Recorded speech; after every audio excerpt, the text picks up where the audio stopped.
पिलामाने शिक्षा संयोग को तुम को स्वागत। आशा करी घरे समस्ते भलरे थिबो। आलोचना करिबा बनवाणी द्वितीय तथा शेष भाग।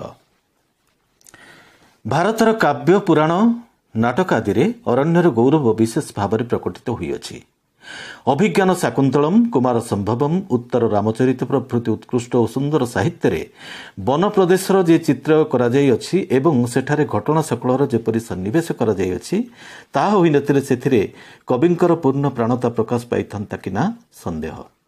भारतर पुराण काव्य नाटक आदि रे अरण्यर कथा वर्णना अछि। तुम जानिच रामायण एवं महाभारत ए दुईटी रे बनर कथा वर्णना अछि। रामचंद्र वनवास करथिले, पांडव माने वनवास करथिले। केवल रामायण एवं महाभारत नुहे अन्यान्य बहु कथा मध्य वन को नहीं रचना करा जायछि एवं सेथिरे वन प्रदेश कथा कहा जायछि। एठी कहा जायछि आमर जो विशिष्ट काव्य रहिछि बा पुराण रहिछि बा नाटक रहिछि जदि से समस्त रे वन प्रदेश कथा वर्णना नथांता ताहाले होइतो स्रष्टा अर्थात कविंकर पूर्ण प्राणता प्रकाश पाई नथांता। कवि केबे भी अनुभव करि पार नथांते जे मोर काव्य मोर रचना सार्थक होइछि। भारतीय भावुक माने काले काले प्रकृति को पवित्र प्रेरणार मूल निदान बोली ग्रहण करिसंती।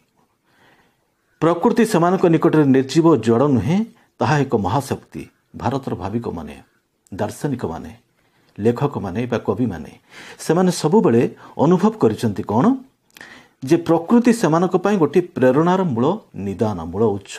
प्रकृति प्रेरणा दिए। आमे फुलटी देखिले खुशी हो जाउछे, आम मन भीतर आनंद संचार होउछे। गीतटी सुनले आमे खुशी होउछे, आम मन उपर प्रभाव पड़ुछे। आमे पहाड़ उपर को चली जाउछे, चाहूछे दूर दिव्यलोक को चाहूछे, कोठी माटी और आकाश मिलन घटिछे। ए जो विचित्र मुहूर्त ए जो विचित्र दृश्य आमे देखुछे ता होउछ तो प्रकृति। तेणु प्रकृति सबु बेले जणे लेखक प्रति जणे स्रष्टा मनरे प्रेरणा सृष्टि करे। से कथा ये कह जे प्रकृति को पवित्र प्रेरणार मूल निदान बोली सेमाने ग्रहण करिसंती। तेणु प्रकृति सेमानकर प्रतिभार बा सेमानक सृजन शक्तिर मूल प्रेरणा। तेणु प्रकृति सेमानक में एक जड़ नुहे, सेमानक में जड़ नुहे, निर्जीव नुहे, ताहा एक महाशक्ति। तेणु जोठी जीवन नाही सेठी केबे आमे प्रेरणा पाइबा नाही। जोठी जीवन अछि आमे सेठी उत्साह पाइबा, प्रेरणा पाइबा। तेणु प्रकृतिर जीवन अच्छी। जदि फुलटी आम मन उपर प्रभाव पकई पारुछि, जदि दूर दिग्बलय आम उपर प्रभाव पकई पारुछि, तेणु आम केमिति कहबा ताहा गोटे जड़। तेणु प्रकृति सबु बेले जीवंत। प्रकृतिर जीवन अच्छी जेहेतु से कवि प्राण रे बा स्रष्टा प्राण रे प्रेरणार उद्रेक करुछि। तेणु निश्चित भाव में प्रकृति एक महाशक्ति जहाँ एठारे लेखक कहउछन्ति। सेमाने प्रकृति सहित एक घनिष्ठ मिलन द्वारा विश्व प्राण रे निज प्राण एवं निज प्राण रे विश्व प्राण को अनुभव करि पारुथिले। कवि एवं लेखक सेमाने प्रकृति भितर निजको तल्लीन करी निजको मिसई दे निज आत्मा को प्रकृति सहित मिसई दे से कथा कह जाउछि कोन जे प्रकृति सहित सेमानकर घनिष्ठ मिलन द्वारा विश्व प्राण को निज प्राण रे अनुभव करिबा, समग्र विश्व को समग्र जगत को समग्र जगतर लोक मान को निज भितर अनुभव करिबा एवं निजको अन्यमानक भीतर अनुभव करवा सेटा होछ बड़ कथा, बड़ अनुभव सेटा। सेइतपई लेखक मानकर बा स्रष्टा मानकर लेखा अनेक समय कालजयी होता है, सर्वकालीन होता है। कारण सेमानकर कथा सेमानक भविष्यत वक्ता सेइतपई कहा जाय। सेमाने जहाँ लेखन्ति ताहा समाज रे संगठित होता है बा आगको होयतो संगठित होबार थाए। तेणु लेखक को जने भविष्यत वक्ता बोली कहा जाय। तेणु सेमाने विश्व प्राण रे निज प्राण एवं निज प्राण रे विश्व प्राण को अनुभव करती। प्रत्येकटी मनुष्यर बा प्रत्येकटी प्राणीर अनुभव को सेमाने निज भितर अनुभव करि पारंती बोली सेमाने विभिन्न प्रकार चरित्र सृष्टि करिबारे सफल होइथांती। महाकाव्य मानकरे जेउ सब महापुरुष मानकर आलेख्य दिया जायछि सेमाने संसार क्षेत्र में समाजर नेतृत्व नेबा पूर्व जीवनर संजोग एवं साधना निमंते दीर्घकाल अरण्यर अतिबाहित करुथिले। आमे कहिबा रामचंद्र लक्ष्मण सीता जाइथिले वनवास करथिले, पांडव माने मते वनवास करथिले। तेबे पांडव माने राजा हेबा पूर्व एवं रामचंद्र राजा हेबा पूर्व साधारण जनजीवन रे लोक माने केमिति रहुछन्ति ताको से अनुभव करथिले वन रे बा जंगल रे। जेतेबेले सेमाने साधारण जीवन यापन करुथिले सेमाने सेही उपलब्धि कले जे साधारण मनुष्यटी समाजर शेष लोकटी बा निम्न वर्ग रे थिबा लोकटी मनुष्यटी किभଳି निजर जीवन ଅତିବାହିତ କରୁଛି ତାକୁ ସେ ସେଇଠୁ ଶିଖିଥିଲେ। ପାଣ୍ଡବମାନେ ଶିଖିଥିଲେ, ରାମଚନ୍ଦ୍ର ବି ଶିଖିଥିଲେ। ତେଣୁ ସେମାନେ ଭବିଷ୍ୟତରେ ରାଜା ହେବା ପୂର୍ବରୁ ନିଜକୁ ସେଇଠି ଗଢ଼ିଥିଲେ, ସେମାନଙ୍କର ମୂଳଦୁଆ ସେଇଠି ଶୋଧ ହୋଇଥିଲା। ରାମଚନ୍ଦ୍ରଙ୍କୁ ଅଯୋଧ୍ୟାର ସିଂହାସନରେ ବସାଇବା ପୂର୍ବରୁ କବିବର ବାଲ୍ମୀକି ଘଟଣାରେ ଏପରି ସନ୍ନିବେଶ କରିଅଛନ୍ତି ଯେ ଅରଣ୍ୟ ପ୍ରଦେଶରେ ତାଙ୍କୁ 14 ବର୍ଷ କାଳ ନାନାବିଧ ଦୁଃଖ ଦୁର୍ବିପାକ ଭୋଗ କରିବାକୁ ପଡ଼ିଛି। ତେଣୁ ବାଲ୍ମୀକିଙ୍କ ରାମାୟଣରେ ମହାକବି ବାଲ୍ମୀକି ସେଇ କଥା ରାମଚନ୍ଦ୍ରଙ୍କ ଜୀବନରେ ମଧ୍ୟ ବର୍ଣ୍ଣନା କରିଛନ୍ତି। ସେ ଗୋଟେ କାବ୍ୟ, ରାମାୟଣ ଗୋଟେ ମହାକାବ୍ୟ। ତେଣୁ ମହାକାବ୍ୟରେ ଗୋଟେ ଚରିତ୍ରକୁ ସେ ଯେଉଁଭଳି ଭାବରେ ଚିତ୍ରଣ କରିଛନ୍ତି, ସେଠି ସେ ଗୋଟେ ଯୁକ୍ତି ରଖୁଛନ୍ତି ଯେ ଜଣେ ରାଜା ପ୍ରଥମେ ନିଜକୁ ଗଠନ କରିବା ଦରକାର, ନିଜ ଜୀବନକୁ ଗଢ଼ିବା ଦରକାର, ତାପରେ ସେ ରାଜା ହେବ। ରାଜା ହେବା ପରେ ସେଠି ନା ନିଜର ପରିବାର ଅଛି, ନା ନିଜର କେହି ଆତ୍ମସ୍ୱଜନ ଅଛନ୍ତି। ସମଗ୍ର ରାଜ୍ୟର ପ୍ରଜା ହେଉଛନ୍ତି ତାଙ୍କର ସନ୍ତାନ। ତେଣୁ ସେ ସମସ୍ତଙ୍କୁ ସମଦୃଷ୍ଟିରେ ଦେଖିବେ। ଜଣେ ସମଭାବାପନ୍ନ ହେବା ପାଇଁ ନିଜକୁ ପ୍ରଥମେ ଗଢ଼ି ତୋଳିବା ଦରକାର, ଯାହା ହିଁ ରାମାୟଣରେ ଘଟିଛି ଏବଂ ମହାଭାରତରେ ମଧ୍ୟ ଘଟିଛି। ଏହା ଅବଶ୍ୟ ନିରୁଦ୍ଦେଶ୍ୟ ନୁହେଁ। ତେଣୁ ମହାକାବ୍ୟରେ ଯେଉଁ କଥାଟି କୁହାଯାଇଛି, ରାମଚନ୍ଦ୍ରଙ୍କୁ ନାନା ପ୍ରକାର ଦୁଃଖ ଦୁର୍ବିପାକ ମଧ୍ୟ ଦେଇ ଗତି କରିବାକୁ ପଡ଼ିଛି। କେଉଁଠି? ଜଙ୍ଗଲରେ। ତେଣୁ ତାଙ୍କର ମହାକାବ୍ୟରେ ସେ ଯେଉଁ ଯେଉଁ ଘଟଣା ସମଗ୍ରର ଅବତାରଣା କରିଛନ୍ତି ତାହା ନିରୁଦ୍ଦେଶ୍ୟ ନୁହେଁ। ନିରୁଦ୍ଦେଶ୍ୟ ଅର୍ଥ କୌଣସି ଉଦ୍ଦେଶ୍ୟ ନିହିତ ଅଛି ସେଥିରେ। ତେଣୁ ତାହା ନିରୁଦ୍ଦେଶ୍ୟ ନୁହେଁ, ନିର୍ଦ୍ଦିଷ୍ଟ ଭାବରେ ଗୋଟେ ଉଦ୍ଦେଶ୍ୟ ଅଛି, ଯେହେତୁ ସେଇ କଥା ସେ ସେଥିରେ ବର୍ଣ୍ଣନା କରିଛନ୍ତି। କେଉଁଥିରେ? ରାମାୟଣରେ। କାରଣ ଏଇଭଳି ଅବସ୍ଥା ନ ପଡ଼ିଲେ ଜୀବନର ବାସ୍ତବିକତା ସମ୍ବନ୍ଧରେ ମନୁଷ୍ୟର ଜ୍ଞାନ, ଯଥାର୍ଥ ଜ୍ଞାନ ଜନ୍ମେ ନାହିଁ। ତେଣୁ ବାସ୍ତବ ଜ୍ଞାନ ଆହରଣ ନ କଲେ ଜଣେ ନିଜ ଜୀବନରେ ନିଜକୁ ଗଢ଼ି ତୋଳି ପାରିବ ନାହିଁ। ଯେଉଁ ବାସ୍ତବ ଜ୍ଞାନ ଆହରଣ କରିଛନ୍ତି ରାମଚନ୍ଦ୍ର ବା ମହାଭାରତରେ ପାଣ୍ଡବମାନେ। ମହାଭାରତରେ ପଞ୍ଚୁ ପାଣ୍ଡବଙ୍କୁ ମଧ୍ୟ ରାଜ୍ୟ ଲାଭ ପୂର୍ବରୁ ଅଜ୍ଞାତ ବନବାସରେ ଏଇଭଳି ଦୀର୍ଘ ସାଧନା ମଧ୍ୟ ଦେଇ ଯିବାକୁ ପଡ଼ିଛି। ଯେମିତି ମୁଁ କହିଲି, ମହାଭାରତରେ ମଧ୍ୟ ପାଣ୍ଡବମାନେ ରାଜା ହେବା ପୂର୍ବରୁ ନିଜକୁ ଗଢ଼ିଛନ୍ତି। ସମଗ୍ର ବନ ପ୍ରଦେଶରେ ଯେତେବେଳେ ଭ୍ରମଣ କରିଛନ୍ତି, ବିଭିନ୍ନ ପ୍ରକାର ସମସ୍ୟା ଆସିଛି, ସଙ୍କଟ ଆସିଛି, ସେ ସମସ୍ତ ସଙ୍କଟର ଏବଂ ସମସ୍ୟାର ସେମାନେ ଆଶୁ ସମାଧାନ କରିଛନ୍ତି। କେଜାଣି ଅରଣ୍ୟର ତରୁଲତା ଶ୍ରେଣୀ ଭାରତୀୟ ଭାବୁକ କାନରେ କି ନୀରବ ପାଣି କହୁଥିଲା। ପବନର ସନସନ ଶବ୍ଦ, ନଦୀର କଳକଳ ନାଦ ଏବଂ ବିହଙ୍ଗ କୂଳର କୋଳାହଳ ସେମାନଙ୍କ ପ୍ରାଣରେ କି ଅପୂର୍ବ ଭାବ ଜନ୍ମାଉଥିଲେ ଯେ ସେମାନେ ବନସ୍ପତିର ମହାତ୍ମା ପ୍ରାଣରେ ଏତେ ଅନୁଭବ କରିପାରୁଥିଲେ ବା କରୁଥିଲେ। ପବନର ସନସନ ଶବ୍ଦ, ନଦୀର କଳକଳ ନାଦ, ବିହଙ୍ଗର କୁଳୁକୁଳୁ ବା କୋଳାହଳ। ମୁଁ ଏଠି କହୁଛି କ'ଣ ଯେ ପବନର ସନସନ ଶବ୍ଦ, ନଦୀର କଳକଳ ନାଦ, ବିହଙ୍ଗର ବା ଚଢ଼େଇମାନଙ୍କର କିଚିରି ମିଚିରି ଶବ୍ଦ। ଆମେ ଏହାକୁ ଶବ୍ଦ ବୋଲି କହିପାରିବା ନାହିଁ, ଏହା ହିଁ ହେଉଛି ସଙ୍ଗୀତ। କବି କହୁଛନ୍ତି ନଦୀର କଳକଳ ନାଦ ନୁହେଁ, ସେ ହେଉଛି ସଙ୍ଗୀତ। ପକ୍ଷୀଟି ଯେଉଁ କିଚିରି ମିଚିରି ଶବ୍ଦ କରୁଛି, ସେ କିଚିରି ମିଚିରି ଶବ୍ଦ ନୁହେଁ, ତାହା ହେଉଛି ସଙ୍ଗୀତ।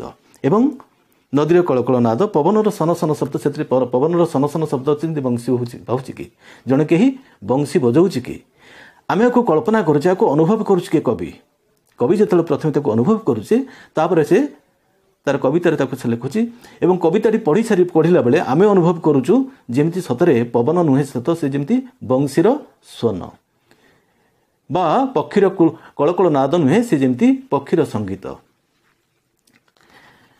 ତେଣୁ ବନ ପ୍ରଦେଶ ବା ବଣର ସେହି ସବୁ ଚିତ୍ରର ଅପୂର୍ବ ଭାବ ଜନ୍ମାଉଥିଲା କିଏ ନା ବନସ୍ପତିର ମହାତ୍ମା ବନ ପ୍ରଦେଶ ସେହିଭଳି ଗୋଟେ ଅପୂର୍ବ ଭାବ କବି ପ୍ରାଣରେ ସୃଷ୍ଟି କରିପାରୁଥିଲା। ଆଜି ଅବଶ୍ୟ ସେ ଦିନ ନାହିଁ। ଭାରତର ସଭ୍ୟତା ଓ ଚିନ୍ତାର ଗତି କେତେକ ପରିମାଣରେ ବାହ୍ୟିକ ପ୍ରଭାବରେ ପରିବର୍ତ୍ତିତ ହୋଇଛି। ଆଜି ସେ ଦିନ ନାହିଁ। ଆଜି ବଣରେ ଯାଇ ପିଲାମାନେ ପାଠ ପଢ଼ୁନାହାନ୍ତି କି ସେ ଗୁରୁକୁଳ ଆଶ୍ରମ ନାହିଁ। ବଣ ଆଜି ଆମ ଗହଣରୁ ଆସ୍ତେ ଆସ୍ତେ ଅପସରି ଗଲାଣି। ଆମେ ବଣକୁ ଧ୍ୱଂସ କରି ଚାଲିଛେ। ତେଣୁ ଭାରତର ସଭ୍ୟତା ଓ ଚିନ୍ତାର ଗତି କେତେକ ପରିମାଣରେ ବାହ୍ୟ ପ୍ରଭାବରେ ପ୍ରଭାବିତ ହୋଇସାରିଛି। ଆମେ ସମସ୍ତେ ଆଜି ପାଶ୍ଚାତ୍ୟ ଚିନ୍ତାରେ ବା ଚେତନାରେ ଉଦ୍ବୁଦ୍ଧ ହୋଇଯାଇଛେ। ତେଣୁ ଆମେ ବହୁ ପରିମାଣରେ ଆମର ଯେଉଁ ମୂଳ ଆଧାର ଥିଲା, ଆମର ସଂସ୍କୃତି, ଆମର ପରମ୍ପରା, ଆମର ଶିକ୍ଷା, ଆମର ସଭ୍ୟତାର ଯେଉଁ ମୂଳ କଥାଟି ଥିଲା, ଆମେ ଆସ୍ତେ ଆସ୍ତେ ସେଠୁ ଯେମିତି ଦୂରେଇ ଯାଉଛୁ। ସେଇ କଥାଟି କୁହାଯାଇଛି, ସେ ଋଷି ଆଶ୍ରମ ନାହିଁ କି ସେ ଯେଉଁ ଗୁରୁକୁଳ ଆଶ୍ରମ ନାହିଁ। ଶତ ଶତ ଶିଷ୍ୟଙ୍କ ବେଦଧ୍ୱନିରେ ବନ ପ୍ରଦେଶ ମୁଖରିତ ହେଉନାହିଁ। ଆଜି ଆଉ ବେଦଧ୍ୱନି ଶୁଣାଯାଉ ନାହିଁ କେଉଁଠି? ବନ ପ୍ରଦେଶରେ ବା ବଣରେ। କାରଣ ଗୁରୁକୁଳ ଆଶ୍ରମ ନାହିଁ। ସହସ୍ର ସହସ୍ର ବର୍ଷ ପୂର୍ବର ସେ ସ୍ମୃତି ଏବେ ସୁଦ୍ଧା ଭାରତୀୟଙ୍କ ହୃଦୟରୁ ଏକାବେଳକେ ବିଲୁପ୍ତ ହୋଇନାହିଁ କିମ୍ବା ଏହା କେବେ ବିଲୁପ୍ତ ହେବାର ନାହିଁ। ସହସ୍ର ସହସ୍ର ବର୍ଷ ପୂର୍ବର ସେ ଯେଉଁ ଗୁରୁକୁଳ ଆଶ୍ରମ, ଆମର ସେ ଯେଉଁ ଆଶ୍ରମ ପରମ୍ପରା ବା ଗୁରୁକୁଳର ପରମ୍ପରା ଆଜି ସିନା ନାହିଁ, କିନ୍ତୁ ଆମ ମନ ଭିତରୁ ତାହେଲେ ବିଯାଇ ନାହିଁ।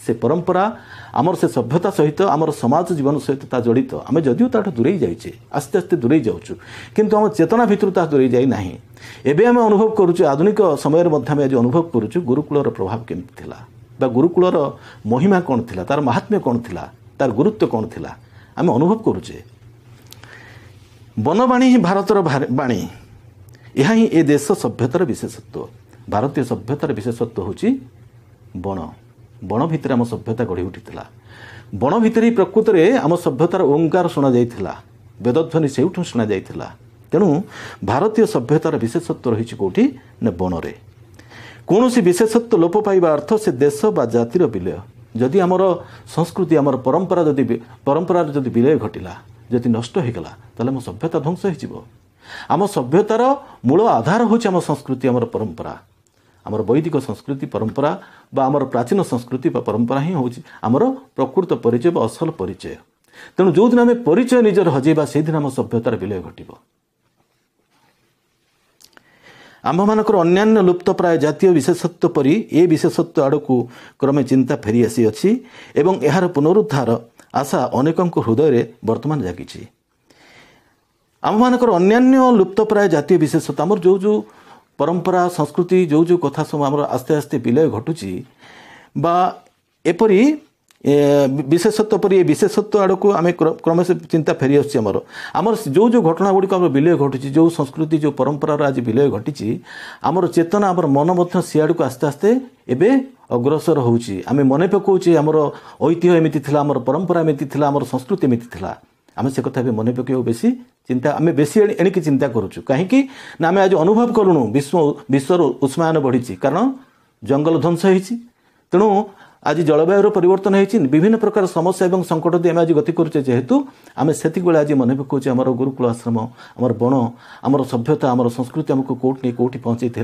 समग्र विश्व को आलोक देता आम से ही सभ्यतार मनीष तेणु आम आज पछक फेरी चाहूँ मन पकाचे आम पुराणा संस्कृति को आम पुराणा सभ्यतार कथा को आम आज मन पकाचे तेणु से चिंता चेतना आम आज निज भितर को फेरी आसलाणी एवं यार पुनरुद्धार आशा अनेकों हृदय में बर्तमान जागी तेणु आमर प्राचीन संस्कृति और परंपरा आमर सभ्यतार जो प्रतीक थिला आम सी आड़ को फेरिबा ताकू पुनरुद्धार केमिति करिबा पुनरुद्धार करबा कहले आम प्रथमे वन प्रदेश जत्न नवा दरकार आम जो भली परिमाण रे आज जंगल ध्वंस करि चलीचे ताकू रोकिबा दरकार बरं आम अधिक किसी जंगल सृष्टि करबा दरकार प्रथमे आमर जलवायु को आम निज नियंत्रण रखिबा दरकार केमि जलवायु जो भली भाव में परिवर्तन हो चली आम संसार मनीष सभ्यता ध्वंस आड़ को अग्रसर होची ताकू रोकिबा पड़िबो तेणु एक सुस्थ सुंदर निर्मल वातावरण सृष्टि करने को आम सामाजिक जीवन में प्रथमे आमर पुराणा संस्कृति को पुराणा परंपरा को उद्धार करने को हेबो जहाँ ए प्रबंध रे